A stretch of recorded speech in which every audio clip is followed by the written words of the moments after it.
November 26, 1943. Skies above Bremen, Germany. The pencil shook slightly as Major Francis Gabreski recorded the moment in his logbook after landing. Words that would have seemed impossible just 8 months earlier when experienced RAF pilots had openly questioned whether the massive Republic P-47 Thunderbolt could survive against nimble German fighters. The Luftwaffe will learn to fear the dive. We have discovered something they cannot match. Through the frost-covered canopy at 28,000 feet, he had just watched his squadron execute a maneuver that contradicted every assumption about aerial combat doctrine learned from the First World War. Instead of turning horizontally to engage the enemy, his pilots had rolled inverted and plunged straight down at speeds approaching 500 miles per hour, a velocity that would have torn the wings off any other fighter in the European theater. The Messerschmitt Bf 110s never saw death approaching from directly above. One moment they were climbing confidently toward the vulnerable Boeing B-17 flying fortresses, and the next moment 8 Browning .50 caliber machine guns were pouring devastating fire into their fuselages from a fighter that appeared out of the sun like a thunderbolt from Zeus himself.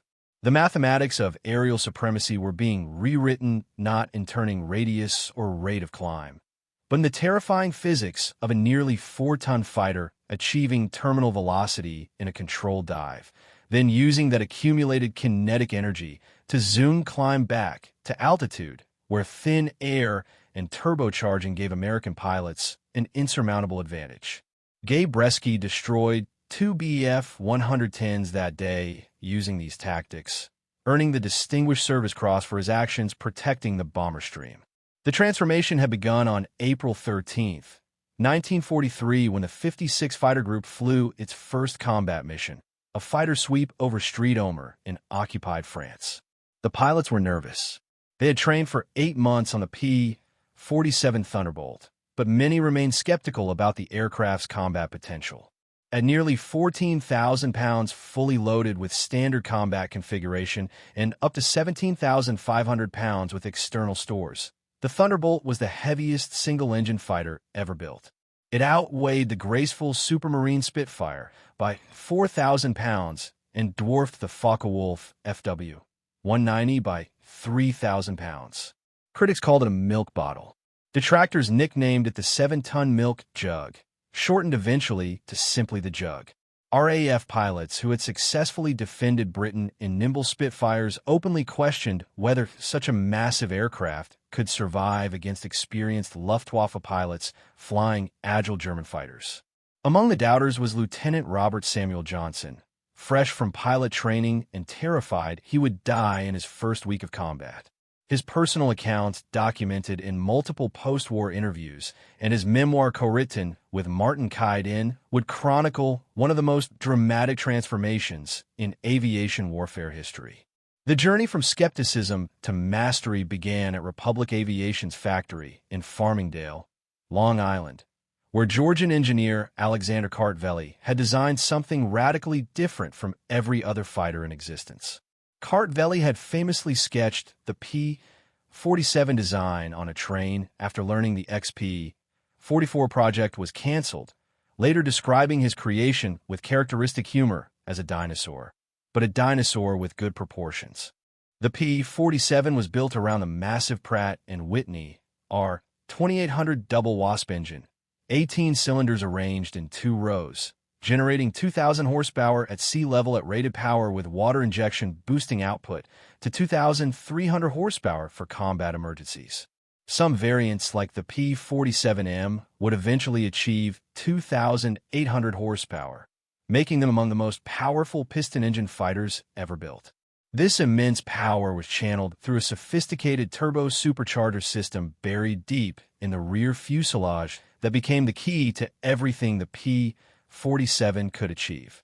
Exhaust gases were piped along both sides of the cockpit through extensive ducting to drive a General Electric turbine mounted in the belly spinning at 21,300 revolutions per minute at full power.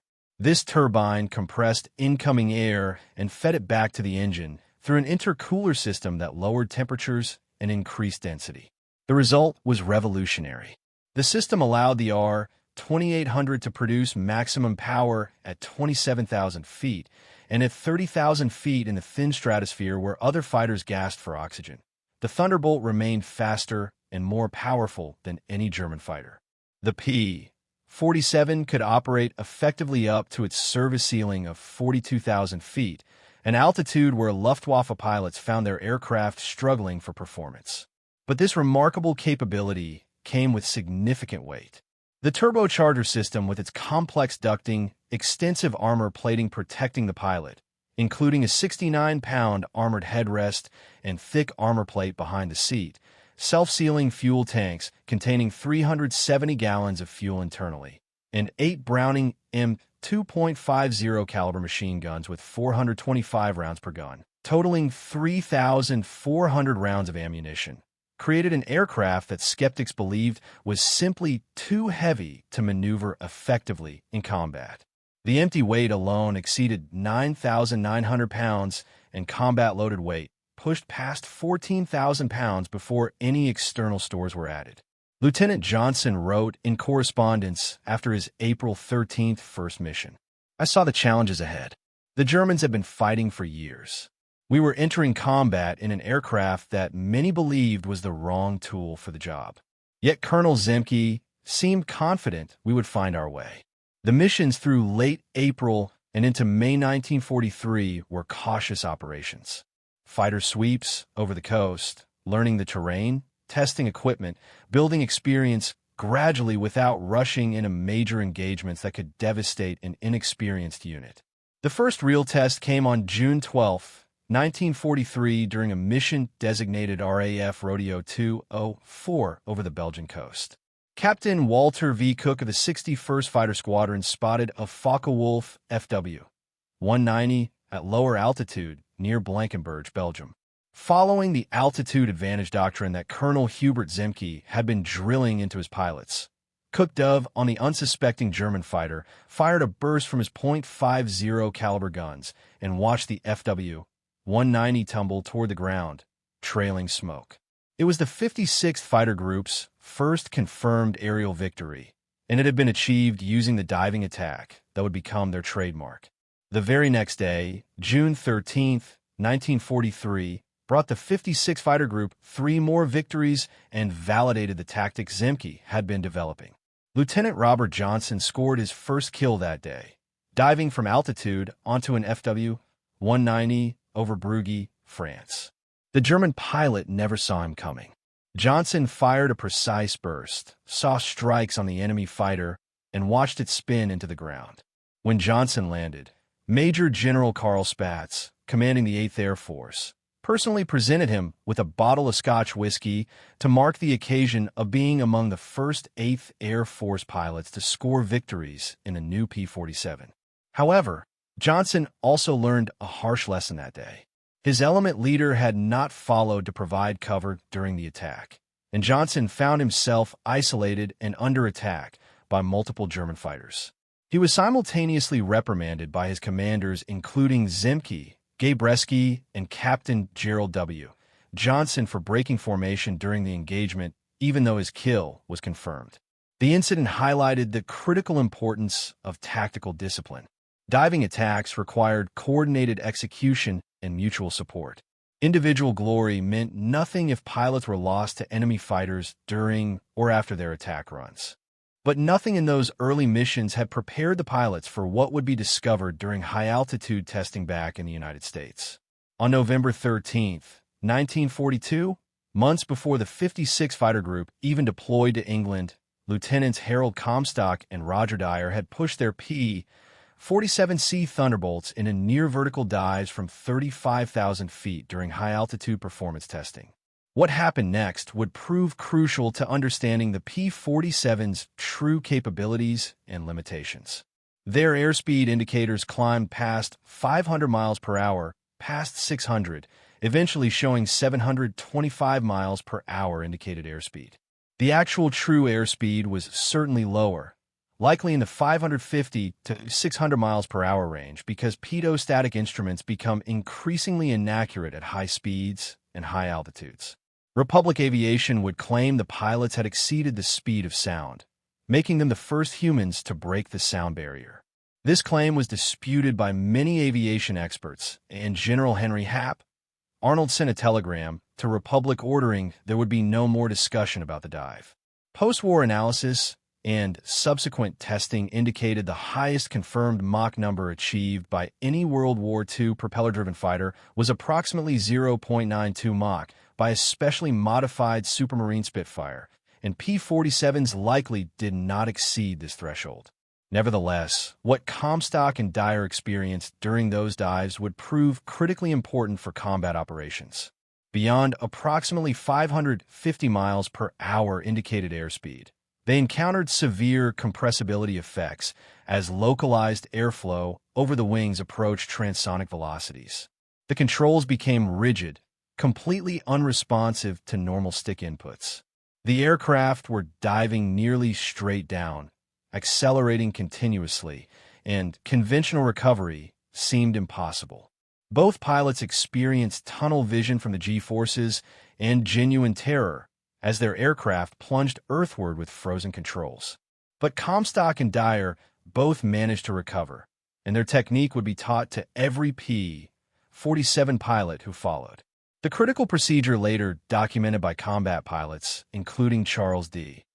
Morley, was to push firmly on the control stick with both hands while keeping the trim tabs locked in neutral position. Pilots were explicitly warned never to adjust trim tabs during compressibility recovery, as over-control would likely result when the aircraft descended into denser air and controls suddenly regained effectiveness. The correct technique required using manual stick pressure, pulling firmly but not desperately, maintaining that pressure while the aircraft descended through the compressibility region. As the P-47 descended into denser air at lower altitudes, usually below 15,000 feet, the compressibility effects would gradually diminish and the elevators would slowly regain effectiveness. The aircraft would begin responding to control inputs, and the pilot could then complete the pullout. Both Comstock and Dyer bottomed out their recoveries with less than 2,000 feet to spare, their bodies compressed into their seats by forces exceeding 7 or 8 times gravity. When they landed and reported their experience to Republic aviation and Wright field engineers, the response was immediate and thorough. Every P-47 pilot would receive extensive training in recognizing compressibility onset and executing proper recovery procedures. More importantly, engineers discovered that the P-47's thick wing design, which made it a poor turner compared to thinner-winged fighters, actually delayed the onset of critical compressibility effects. The Thunderbolt could dive faster and recover more reliably than any contemporary fighter. Later P-47D variants would be equipped with dive recovery flaps, small surfaces that could be deployed during high-speed dives to help manage compressibility and assist with recovery. This capability would prove absolutely decisive in combat. Throughout May and June 1943, Colonel Zemke drilled his pilots relentlessly in the tactics that would exploit the P-47's unique strengths. Climb to 30,000 feet or higher before reaching the combat area. Maintain disciplined formation with proper spacing for mutual support. Never chase enemy fighters down to low altitude where the P-47's weaknesses in turning and acceleration were exposed. When enemies appeared below, roll inverted to keep the target in sight. Pull forward to 5G to point the nose downward and dive at maximum throttle setting. The accumulated speed, often exceeding 480 miles per hour and sometimes reaching 500 miles per hour or more, made the P-47 nearly impossible for German fighters to evade. The attacking pilot would fire a burst from 8.50 caliber machine guns, each gun cycling at approximately 800 rounds per minute, creating a combined rate of fire around 6,400 rounds per minute or over 100 rounds per second. At high closing speeds, even a 2-second burst delivered devastating firepower. Then, before German fighters could react or defensive measures could be taken, the P-47 pilot would pull back firmly on the stick, use all that kinetic energy to zoom climb back above the fight, and regain altitude advantage within 40 to 60 seconds. The skeptics remained numerous through those early months. Many pilots found it difficult to abandon traditional fighter tactics, emphasizing turning and twisting to get behind the enemy. Some questioned whether running away in a dive could truly be called fighting. On June 26, 1943, during escort duty for B-17 bombers returning from a mission to Villacoublay, France, 48 P-47 CS of the 56 Fighter Group were bounced by 16 Focke-Wulf FW-190s at Jageschwader 26 near Forges-les-Eaux. The engagement would prove both costly and educational. Lieutenant Johnson's P-47C, nicknamed Half Pint, was hit early in the fight by multiple 20mm cannon shells. His canopy shattered. Hydraulic lines were severed, spraying fluid across his windscreen. The cockpit caught fire briefly. Shrapnel from exploding cannon shells struck Johnson's nose, causing bleeding and partial disorientation. Most pilots would have abandoned the aircraft immediately, but Johnson discovered his canopy would not open, trapping him in the dying fighter. With no choice but to fly or die, Johnson pushed the nose down and dove for the English Channel at maximum speed. An FW-190 followed, firing repeatedly into the already crippled P-47C. More cannon shells tore through Johnson's wings and fuselage. The German pilot apparently expended all his ammunition on the defenseless American fighter, then flew alongside, looked directly at Johnson, saluted, and broke away. Whether this represented respect for courage or simply acknowledgement that further attacks were pointless, Johnson never knew. But the massive Pratt & Whitney R-2800 engine continued running despite taking multiple hits. The robust airframe, designed with thick structural members and redundant systems, held together despite catastrophic damage. Johnson coaxed the battered P-47C across the English Channel, found RAF Manston Emergency Airfield, and executed a perfect landing despite having almost no forward visibility through the hydraulic fluid-coated windscreen. Ground crews counted over 200 bullet and cannon shell holes in the aircraft without completely circling it. The right wing had structural members severed. The fuselage had holes large enough to insert a fist. Hydraulic systems were completely destroyed.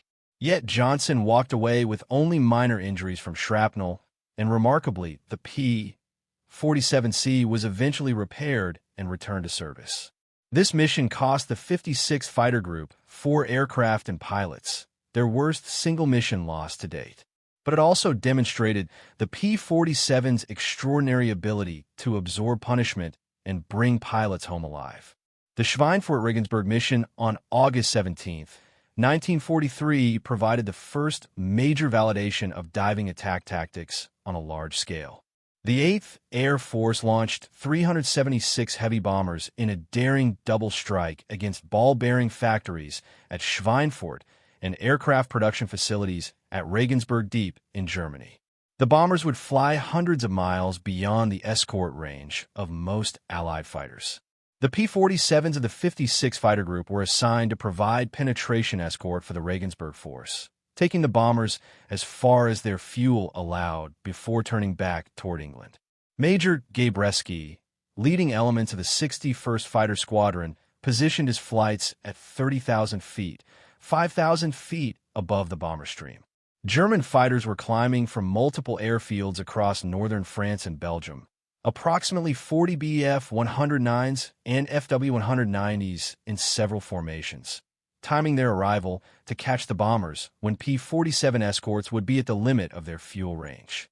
What the German pilots did not expect was the coordinated diving attack from superior altitude. Multiple P-47 flights rolled inverted simultaneously, pointed their noses at steep dive angles between 45 and 60 degrees, and accelerated toward the climbing German fighters at speeds the Luftwaffe pilots had never encountered in combat from American fighters. The engagement lasted approximately 20 minutes and spread across 70 miles of German and Belgian airspace. P-47 pilots executed textbook diving attacks, struck hard, and recovered altitude for repeated attacks. The 56th Fighter Group claimed 16 German fighters destroyed, 9 damaged, and 1 probable for the loss of 3 P-47s. German records documented 22 aircraft lost that day across all units, with 11 pilots killed and 8 more wounded. Among the dead was Major Wilhelm Ferdinand Galland, Gruppen commander of the 2nd Gruppe of Jägerschwader 26, brother of the famous General Adolf Galland. Galland had scored 55 victories before encountering P-47 diving tactics he could not counter. Captain Walker Bud Mahurin of the 56 Fighter Group was credited with the probable kill, diving from altitude at over 480 miles per hour and striking Galland's FW-190 with a concentrated burst. The German fighter disintegrated from the concentration of .50 caliber fire. Galland's body was found 2 months later, still strapped in his seat, driven 12 feet into the ground by the impact. The psychological impact on remaining Jägerschwader 26 pilots was profound. One of their most experienced leaders had been killed by tactics he never saw coming. More importantly for the strategic picture, the bomber stream lost far fewer aircraft than expected during the period when P-47 escort was present. The Thunderbolts had proven they could protect the bombers that were systematically destroying Germany's ability to wage war. This was the real measure of success. High kill ratios mattered only insofar as they protected the bombers and allowed the strategic bombing campaign to continue. October 1943 brought the full maturation of P-47 diving tactics and demonstrated kill ratios that would have seemed impossible just 6 months earlier. The missions that months showed what properly trained pilots using correct doctrine could achieve. On October 4, 1943, during an escort mission to Frankfurt, the 56 Fighter Group encountered approximately 60 German fighters attempting to intercept the bomber stream near Cologne.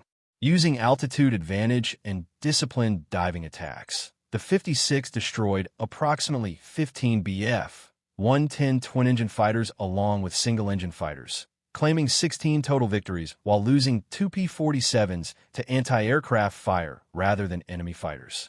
On October 8, Lieutenant Johnson, flying as wingman to Captain Gerald W. Johnson, executed another textbook diving attack that brought his score to 4 victories. Positioned at 29,000 feet over Bremen, Johnson spotted an FW-190 attacking another P-47 from the pilot's blind spot. Johnson rolled inverted, pulled 4G to point his nose at the German fighter below, and pushed throttle to maximum emergency power. At 26,000 feet and 460 miles per hour, he squeezed the trigger. 8.50 caliber machine guns converged their fire on the FW-190. Johnson saw pieces flying off the German fighter before it rolled over and fell spinning toward the ground. Johnson immediately pulled back to zoom climb, gained 3,000 feet of altitude in less than 30 seconds, and was back in position to assist other squadron members within 1 minute. The entire attack sequence from initial roll-in to altitude recovery took approximately 50 seconds. This was the essence of boom and zoom tactics executed to perfection. 2 days later, on October 10, 1943, Johnson became an ace during a massive engagement over Munster. His squadron intercepted approximately 40 German fighters attempting to destroy B-17s during their withdrawal from the target area. In the swirling battle that followed, Johnson executed 3 separate diving attacks within 25 minutes. He destroyed 1 Messerschmitt Bf-110 twin-engine fighter and 1 Focke-Wulf FW-190 escort, bringing his total score to 5 confirmed victories and earning a status. Unknown to Johnson at the time, one of these victories was Oberstleutnant Hans Philipp, commander of Jägerschwader 1, an extraordinarily experienced pilot with 206 total victories, including 177 on the Eastern Front and 29 in the West. Johnson would not learn this pilot's identity until 50 years later when German and American researchers compared combat reports. But Johnson paid a price for pressing his attacks aggressively that day. During his final diving run, he was hit by return fire from a Bf-110's rear defensive gunner. 20mm cannon shells tore through his right wing and fuselage, destroying hydraulic systems and damaging control surfaces. The P-47D began smoking and losing hydraulic fluid rapidly. Johnson pointed the damaged aircraft toward England and began what would become one of the longest flights of his life. German fighters recognized a crippled opponent and moved in for the kill. 3 separate times, FW-190s attempted to finish off Johnson's damaged Thunderbolt.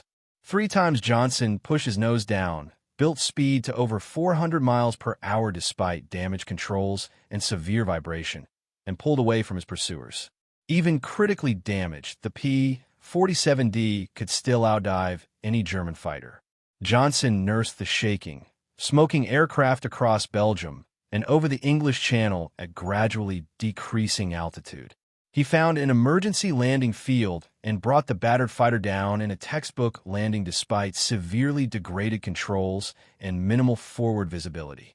Ground crews counted the damage and marveled that Johnson had survived. The P-47D had over 200 bullet and cannon shell holes. The right wing had lost structural integrity with multiple longerons severed. The fuselage had damage that penetrated deep into critical systems. But the massive Pratt & Whitney R-2800 had continued running smoothly throughout, losing only 1 or 2 of its 18 cylinders. The airframe had held together despite catastrophic battle damage.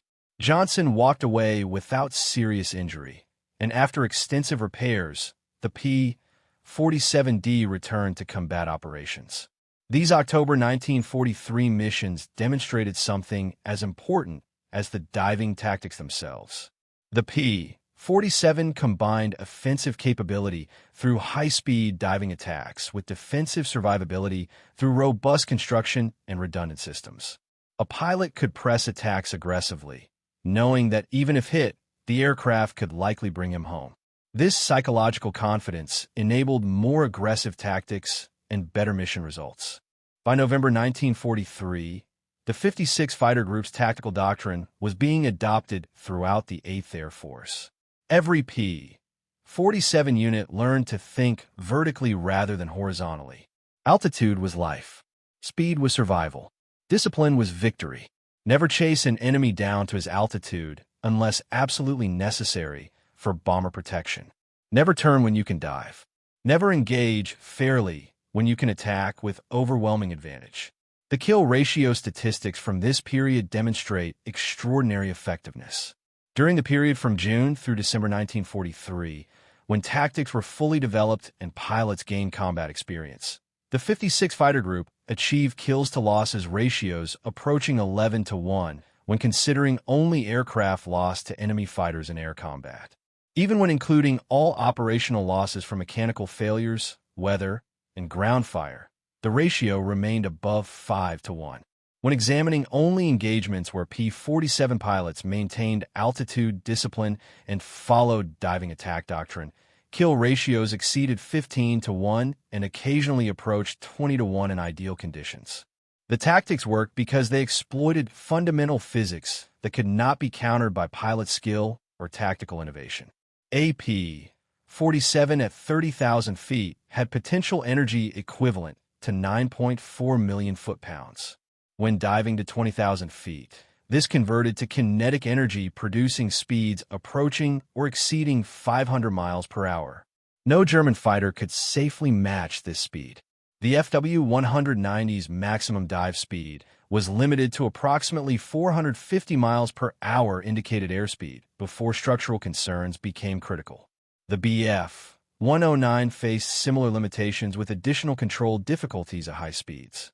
After firing on a target at 20,000 feet, a P-47 pilot pulling 4 to 5 G in the recovery could zoom climb back to 28 or 29,000 feet using accumulated kinetic energy. The entire attack cycle from 30,000 feet down to 20,000 feet and back up to 28,000 feet consumed less than 90 seconds and required minimal fuel. A German fighter attempting to climb from 20,000 feet to 30,000 feet required 4 to 6 minutes and consumed significant fuel while the pilot's engine lost power continuously as altitude increased. The psychological effect on Luftwaffe pilots became measurably significant by late 1943 and early 1944. German combat reports increasingly mentioned avoiding engagement with P-47s above 25,000 feet.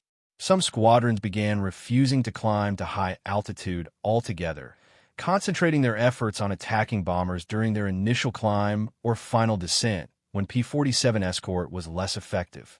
But this exposed German fighters to defensive fire from the bombers and reduced attack effectiveness.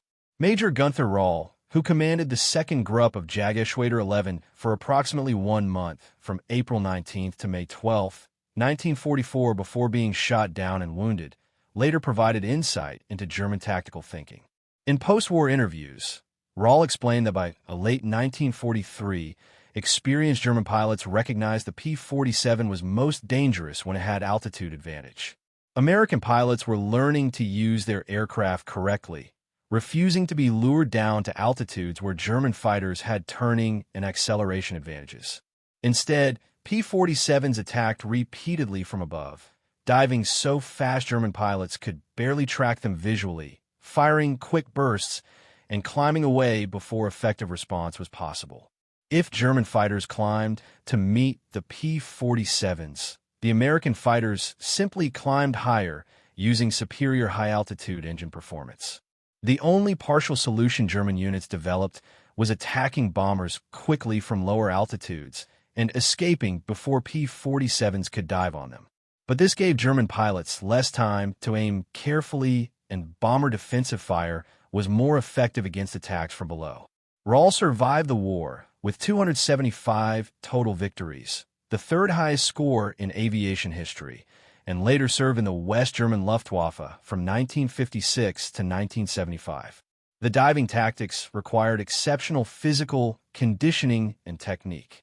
Pulling out of a 500 miles per hour dive generated G-forces exceeding 7 times gravity. Blood drained from the brain toward the lower body. Vision narrowed to a tunnel. Some pilots lost consciousness briefly at the bottom of their dives, recovering only as the aircraft naturally began to level off. To counter this, P-47 pilots developed anti-G straining techniques borrowed from dive bomber operations. They would tense leg muscles and abdominal muscles vigorously during the pullout, effectively raising blood pressure and helping maintain blood flow to the brain.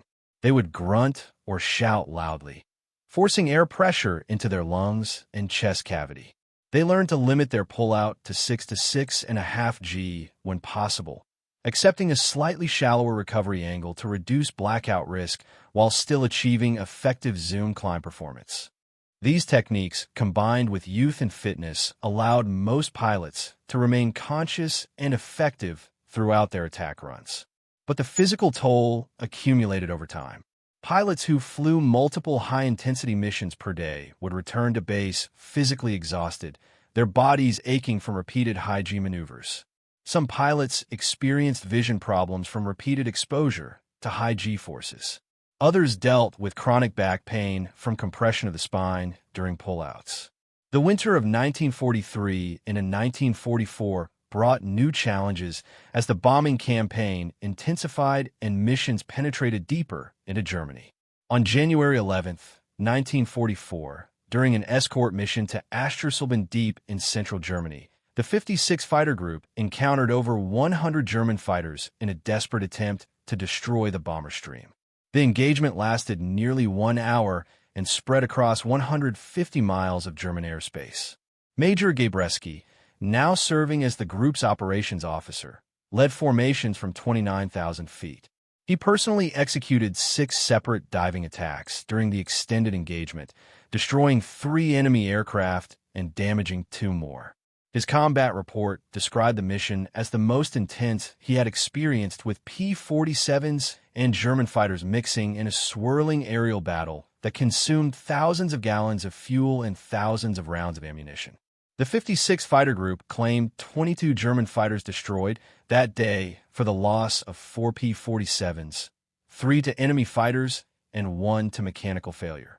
The kill ratio of approximately 5.5 to 1 was slightly below the group's average, but still impressive given the intensity and duration of the engagement. More significantly, bomber losses were far lower than expected. Only 5 B-17s were shot down during the period when P-47 escort was present, compared to much higher losses on unescorted portions of the mission.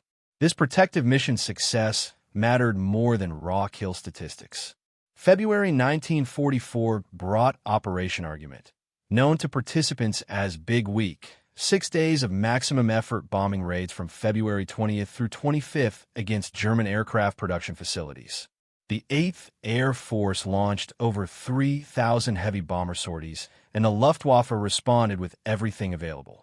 The 56 Fighter Group flew 16 major missions during Big Week and the immediate aftermath, logging more combat hours than any other fighter group. The diving tactics perfected over 9 months of combat were now being executed by pilots with hundreds of hours of combat experience against German pilots, with decreasing experience levels. The results during this period were devastating for the Luftwaffe. Through Big Week and into the first half of March, the 56 Fighter Group destroyed approximately 87 enemy aircraft in aerial combat, far exceeding previous monthly totals. On February 20th, during an escort to Leipzig, they destroyed 15 German fighters without loss. On February 22nd, escorting bombers to Halberstadt, they destroyed 12 more.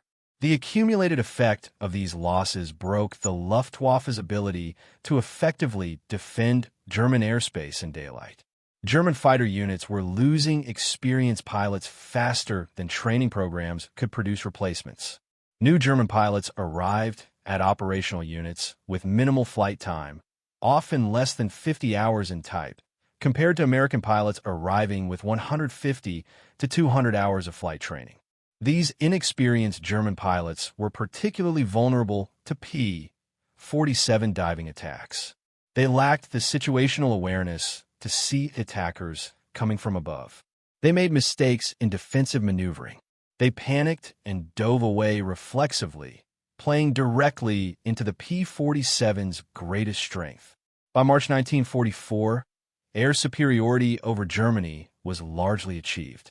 German fighters still appeared, but in smaller numbers and with noticeably less aggressive tactics. On March 6, 1944, the 56 Fighter Group flew escort all the way to Berlin and back without encountering a single German fighter willing to engage at high altitude. The Luftwaffe had learned through painful experience that engaging P-47s above 25,000 feet was nearly suicidal. P-47 pilots began transitioning increasingly to fighter-bomber missions, carrying 500 or 1,000-pound bombs and high-velocity aircraft rockets to attack ground targets. But even in the ground attack role, the diving attack capability remained crucial. P-47s would orbit at high altitude above 25,000 feet, spot targets like locomotive repair facilities or truck convoys, roll in from altitude in steep dives exceeding 60 degrees, release their weapons from 4,000 to 6,000 feet, and zoom climb back to safety before anti-aircraft gunners could accurately track and engage them. The same physics that made the P-47 a devastating air superiority fighter made it an equally effective fighter-bomber. Lieutenant Colonel Francis Gabreski, who became the highest-scoring American ace in the European theater, achieved his final victory on July 5, 1944, bringing his total to 28 confirmed kills, all achieved flying P-47 Thunderbolts with the 56 Fighter Group. 15 days later, on July 20th, 1944, Gabreski's luck ran out. While strafing Bassenheim Airfield at low altitude, his P-47 struck the ground, damaging the propeller and forcing him to crash land in German-held territory. He was captured and spent the final 9 months of the war as a prisoner. In post-war interviews, Gabreski consistently credited the diving attack tactics developed by Zemke for the 56 Fighter Group's success. When we arrived in England in January 1943, Gabreski reflected years later, most pilots believed the P-47 was too heavy and cumbersome to be effective. British pilots told us we would be slaughtered. For the first weeks, it appeared they might be right when pilots tried to fight the traditional way, turning and twisting to get behind the enemy.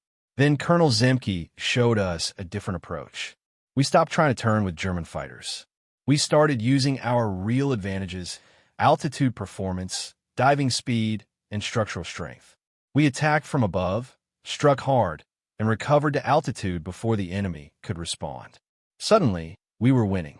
The same aircraft that seemed like a liability became our greatest asset. Robert Johnson finished his combat tour with 27 confirmed victories in 91 missions, becoming the first USAF fighter pilot in Europe to exceed Eddie Rickenbacker's World War I score of 26 victories. Johnson was rotated home in May 1944 and spent the remainder of the war on publicity tours, selling war bonds and training new pilots. In his memoir Thunderbolt, co-written with Martin Kaiden, Johnson emphasized the importance of discipline and tactical doctrine. Individual courage and flying skill mattered, he wrote, but properly executed tactics based on aircraft capabilities mattered more. A mediocre pilot following correct doctrine would defeat an excellent pilot using incorrect tactics. The final statistics of the 56 fighter group's operations demonstrate the ultimate success of diving attack doctrine. From April 1943 through April 1945, the group flew 447 combat missions. They achieved 674.5 confirmed aerial victories, according to U.S. Air Force Historical Study No. 85, more than any other fighter group in the 8th Air Force. They lost 60 aircraft to enemy fighters in air-to-air combat, producing a kill ratio of 11.2 to 1. When including all operational losses, totaling 128 aircraft from all causes, including mechanical failures, weather, and ground fire, the kill ratio remained approximately 5.3 to 1. These statistics represented not just numbers, but lives saved and missions accomplished. Every German fighter destroyed meant one less threat to the bomber streams. Every bomber protected meant crews survived to fly again and targets were destroyed. The strategic bombing campaign succeeded in large part because P-47s and other escort fighters achieved air superiority over Germany, allowing bombers to systematically destroy the industrial capacity sustaining the German war effort. Individual pilots achieved remarkable records using tactics developed through the 56 fighter group's experience. Francis Gabreski's 28 victories all came in P-47s. Robert Johnson's 27 victories were all achieved in P-47s. David Schilling scored 22 3/4 victories in P-47s. Walker Mahurin achieved 21 victories with the 56th before transferring to other duties. All of these aces credited their success to diving attack tactics developed by Zemke and refined through hundreds of combat missions. The P-47's overall performance across all theaters validated the diving attack approach. The Thunderbolt flew over 746,000 sorties of all types during World War II. It achieved an aerial kill ratio of 4.6 to 1, while losing 3,499 aircraft to all causes in combat. This overall ratio masked substantial variation between units and theaters. Groups that consistently employed proper high-altitude diving tactics achieved kill ratios between 8 to 1 and 15 to 1. Units that deviated from doctrine or operated primarily at low altitudes with a P-47's disadvantages were exposed achieved much lower ratios. The lesson was unambiguous. Tactics that exploited an aircraft's actual strengths would always defeat tactics based on wishful thinking about desired capabilities. The technical specifications that enabled these tactics represented a masterpiece of engineering by Alexander Kartveli and the Republic aviation team. The P-47D variant that equipped most combat units featured a wingspan of 40 feet 9 inches, length of 36 feet 1 inch, and height of 14 feet 8 inches. Combat loaded weight varied from 14,000 to 17,500 pounds, depending on external stores. Maximum speed reached 433 miles per hour at 30,000 feet. Rate of climb was approximately 2,700 feet per minute at sea level, increasing at altitude due to turbocharger effectiveness. Service ceiling was 42,000 feet. Combat radius with external tanks reached approximately 460 miles, sufficient for escort missions into central Germany. The armament of 8 Browning M2.50 caliber machine guns, 4 in each wing with 425 rounds per gun, totaling 3,400 rounds, provided sustained firepower for approximately 30 seconds of continuous firing.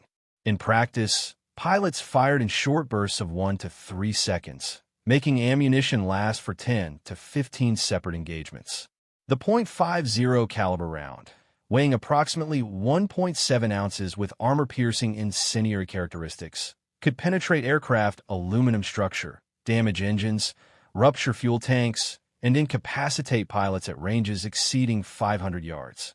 The Pratt & Whitney R2800-59 engine in standard P-47D models displaced 2,804 cubic inches across 18 cylinders arranged in 2 rows of 9 cylinders each. At rated power, the engine produced 2,000 horsepower at 2,700 revolutions per minute. With water methanol injection activated, designated as war emergency power, output increased to 2,300 horsepower for up to 5 minutes. This immense power drove a 4-blade Curtiss electric propeller with 12-foot 2-inch diameter. The propeller absorbed such tremendous power that at high speeds, the tips approached sonic velocity, creating noise and vibration that warned pilots they were reaching compressibility thresholds. The turbocharger system represented the most sophisticated aspect of the design. The General Electric Type B-11 turbo supercharger, housed in the rear fuselage, used exhaust gases from all 18 cylinders to spin a turbine wheel at up to 21,300 revolutions per minute. This turbine drove a centrifugal compressor that pressurized incoming air to sea-level equivalent density even at 30,000 feet altitude. The compressed air passed through an intercooler that reduced temperature and increased density further before entering the engine's supercharger for final compression. This two-stage system allowed the R2800 to maintain maximum rated power up to 27,000 feet, far exceeding the critical altitude of non-turbocharged engines. The structural design featured remarkable robustness. The main wing spar could withstand loads exceeding 8G positive or 3.5G negative. The fuselage longerons and bulkheads were designed for crash loads that would protect the pilot even in severe accidents. Armor protection included a 69-pound armored headrest, 1/4-inch armor plate behind the pilot's seat, 3/8-inch armor plate protecting the engine accessories, and bulletproof glass windscreen panels. Self-sealing fuel tanks contained rubber and fabric layers that would swell when punctured by projectiles, sealing holes and preventing catastrophic fuel leakage. These technical features combined to create an aircraft optimized for high-altitude combat using energy tactics. The P-47 could climb to 30,000 feet, dive to attack from superior position at speeds no enemy could match, absorb battle damage that would destroy lighter fighters, and zoom climb back to altitude for repeated attacks. This tactical cycle could continue until fuel or ammunition was exhausted. German fighters attempting to counter these tactics faced impossible choices. Climb to meet the P-47s at altitude, where American performance advantages were maximized. Attempt to lure them down where German advantages lay, but P-47 pilots refused to follow, or avoid engagement entirely and concede air superiority. The impact of P-47 diving tactics extended beyond immediate combat results into broader strategic effects. The Luftwaffe's failure to defend German airspace in 1944 stemmed partly from unsustainable pilot losses inflicted by P-47s and other American fighters. German training programs could not replace experienced pilots quickly enough. New pilots with minimal training became easy targets for American pilots executing disciplined tactics. The accumulating experience advantage compounded over time. By spring 1944, average American fighter pilots in frontline units had substantially more flight hours and combat experience than their German counterparts.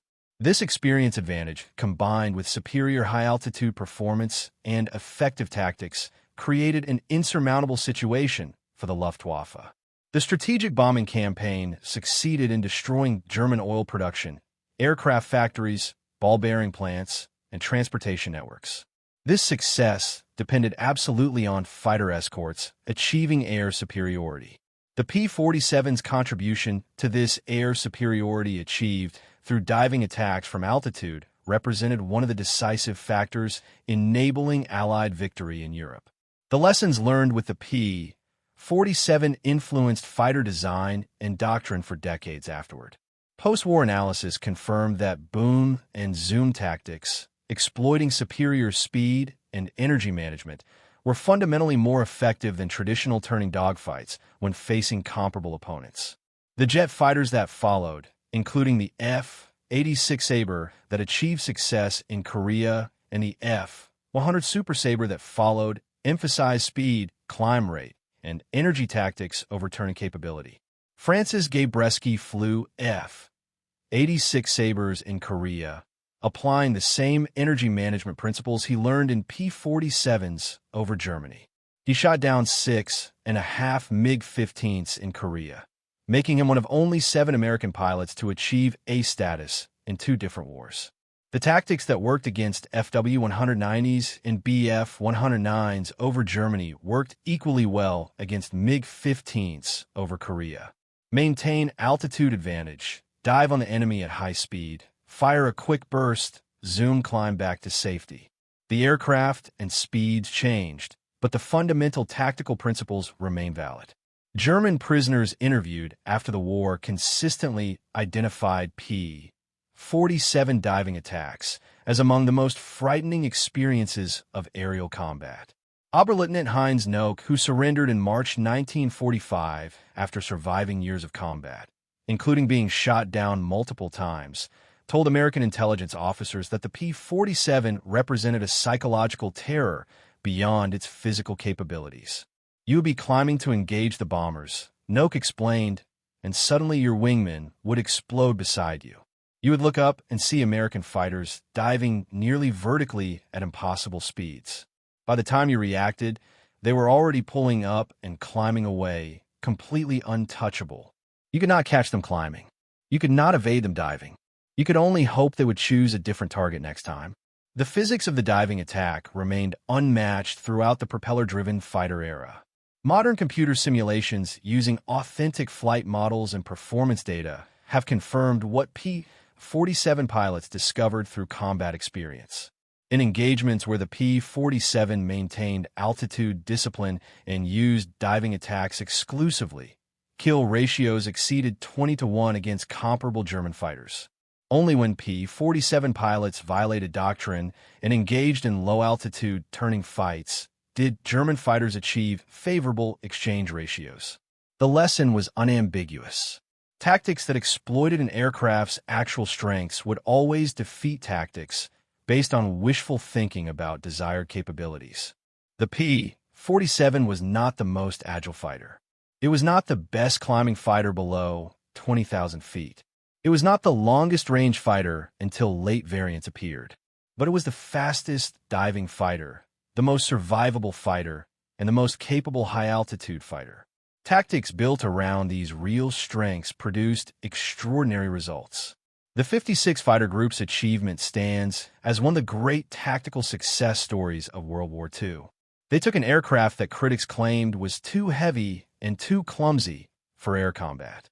They identified its actual advantages through systematic analysis and testing. They developed tactics that exploited those advantages while minimizing exposure to disadvantages. They trained relentlessly in those tactics until execution became instinctive. They maintained discipline under the most stressful combat conditions imaginable. The result was air superiority over Germany and the protection of thousands of bomber crewmen who successfully completed their missions thanks to Thunderbolts diving from above. Colonel Hubert Zemke, who commanded the 56 Fighter Group during its critical development period and established the tactical doctrine that made it successful, later reflected on the transformation. When I took command in September 1942, he wrote in his post-war memoir, I had an aircraft that everyone said was wrong for the mission and pilots who were terrified they would be slaughtered by experienced German pilots. I had to find what the P-47 could do well and build tactics around those capabilities. The dive became everything. We could dive faster than anyone. We could recover from dives that would kill other pilots. We could zoom, climb back to altitude, and do it again. Once we mastered this, we became unstoppable. By war's end, the P-47 had proven itself as one of the most effective fighter aircraft in history. Its overall record of 746,000 sorties with 4.6 to 1 kill ratio represented solid performance. But these aggregate statistics mask the true capability demonstrated by well-trained units following proper doctrine. The 56 fighter group's 11 to 1 kill ratio, considering only air combat losses, or 5.3 to 1, including all operational losses, demonstrated what could be achieved with proper tactics and discipline. Individual pilots who mastered the diving attack achieved even more remarkable records. Gabreski's 28 victories in 166 missions, Johnson's 27 victories in 91 missions, Schilling's 22 3/4 victories in 132 missions, all represented success rates approaching 1 victory per 4 combat missions. These ratios exceeded what most air forces considered possible for sustained periods. The story of the P-47 Thunderbolt and its diving tactics is ultimately a story about the triumph of analysis over assumption, discipline over improvisation, and physics over tradition. Every expert in early 1943 knew that heavy fighters could not succeed against light, agile opponents. Every assumption about aerial combat since the First World War emphasized turning ability and climb rate. Every fighter pilot wanted a light, responsive aircraft that could outmaneuver the enemy in twisting dogfights. Then a group of American pilots led by Hubert Zemke climbed to 30,000 feet in the heaviest single-engine fighter ever built, rolled inverted, pushed the stick forward, and discovered that every conventional assumption was wrong. They found that straight down at 500 miles per hour was the fastest path to victory, and the zoom climb back to altitude was the most effective defensive maneuver ever conceived. They proved that an aircraft's true capability mattered infinitely more than conventional wisdom about what fighters should be able to do. The Germans, who witnessed these tactics from the receiving end, never forgot the lesson. Neither did the Americans who flew the missions. And neither should historians who study how a supposedly inferior fighter dominated the skies over Europe through superior tactics that exploited unexpected advantages. The P-47 pilots started diving straight down because analysis showed it was the most effective way to attack. They continued diving straight down because combat results proved the analysis correct. They achieved kill ratios approaching 20 to 1 in ideal conditions because physics and proper tactics are more powerful than courage and tradition. That is how you win air superiority. That is how you protect bombers conducting strategic missions. That is how you bring pilots home alive despite facing experienced enemies. You identify your aircraft's true strengths through rigorous analysis. You develop tactics that exploit those strengths while minimizing exposure to weaknesses. You train those tactics until execution becomes instinctive. You maintain discipline even when instinct screams to abandon doctrine. You roll inverted at 30,000 feet. You point your nose at the earth. You accelerate to 500 miles per hour. You fire a precise burst. You pull back firmly on the stick and zoom climb back to altitude before anyone can respond. Do it right. Do it with discipline. Do it with mutual support. And no enemy pilot in the sky can touch you. That was the secret the 56 Fighter Group discovered through months of analysis, training, and combat experience. That was the tactical revolution that changed aerial warfare and helped achieve air superiority over Germany. That was why P-47 pilots started diving straight down. And that was why they achieved kill ratios that approached 20 to 1 in ideal conditions. The answer was not courage, though courage was required. The answer was not superior aircraft, though the P-47 had advantages. The answer was superior tactics rigorously based on physics and executed with unwavering discipline. That combination proved unstoppable.